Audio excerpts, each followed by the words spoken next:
All right, studs, here we go. Fitness and sport, part one, 40 box jumps with a step down. So get you a good full step jump up and then a solid step down, so you got a little bit of kind of this refraction period to get ready for your next jump. Then you got 30 hang power snatches. You could sub this out for cleans as well if you got mobility issues, but we're looking at 50 to 55% of what your hang power clean is, right? So if you don't know, then a good working weight is maybe you can do about 10, maybe 8, 10, somewhere after that many box jumps. Then you're kind of ready to proceed, you shake it out, you keep chipping away at it. 60 wall balls, 800-meter run to close it out. Then part two, 4 rounds, 30-second Superman holds, hard arch in that bad boy. Pull the scapula down and together, gonna help build up that back in a big way. Rest in 1 minute between rounds, part three. We wanna go a 30-second QL kettlebell smash. So we got the kettlebell on the side. Why specifically do we program in mobility? Because after some of this movement and you know, all the squeezing you're gonna get here and here, some of the jumps, finishing up with kind of that static run a little bit, we wanted to just go ahead and bias this a little bit. So 30 seconds each side. You can go longer as well. 4 rounds through that, 1 minute rest, lag and muscle if you want it.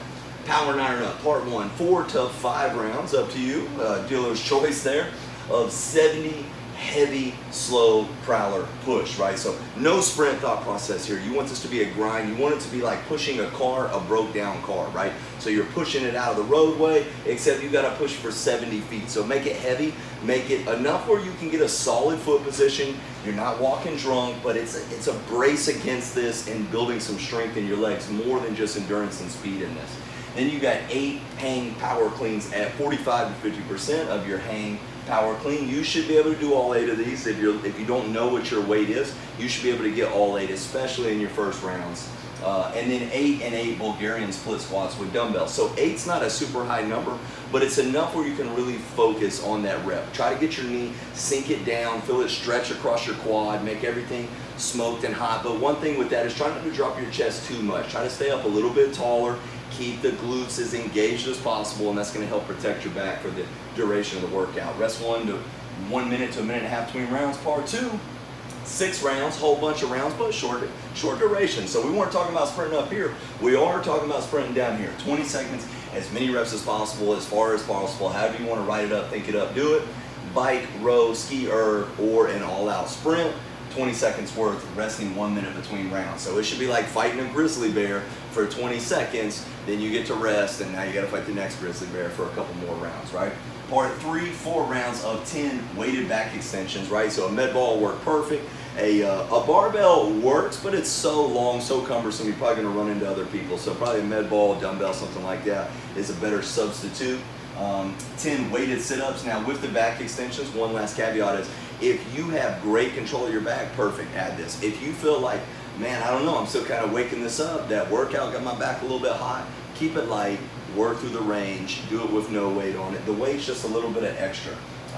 Then 10 weighted sit-ups, rest 1 minute between rounds, lag and muscle, right? And the reason though, even though we just had core crushers, we're working the back of this sandwich, we want to work the front of this sandwich today with a little bit of weight, just to try to keep everything nice and balanced for recovery purposes.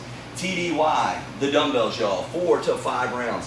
If you have a prowler, use it. If you don't, then 70-foot slow and low glute bear crawl. So you're sitting your hips down, you're working your way forward, should keep constant tension on your legs, very similar in total tension time as a heavy, slow prowler push, just probably not as much intensity, of course. And then you got 8 dumbbell hang power cleans, right? So that should be a decently heavy weight. If you don't have a super heavy weight, you can increase your reps to 12, even 16 would probably be fine. After that, you got 8 and 8 Bulgarian split squats with dumbbells, the same thing we were talking about. One other thing you can add in here is you can do double dumbbell hang snatch if you wanted, and I forgot this, you also can sub in power snatches instead of power cleans if you really want to work that snatch-like movement. Too easy. A minute to a minute and a half rest over here. Part 2 is the same 6 rounds we already talked about, exact same principles. If you don't have a bike, a ski erg, or a rower, sprint, too easy. Part 3, 4 rounds, same thing, 10 seated dumbbell deadlifts though instead of back extensions. And with this, you can put your shin out a little bit and pull it too. You can pull your shin in and lay over it a little bit more.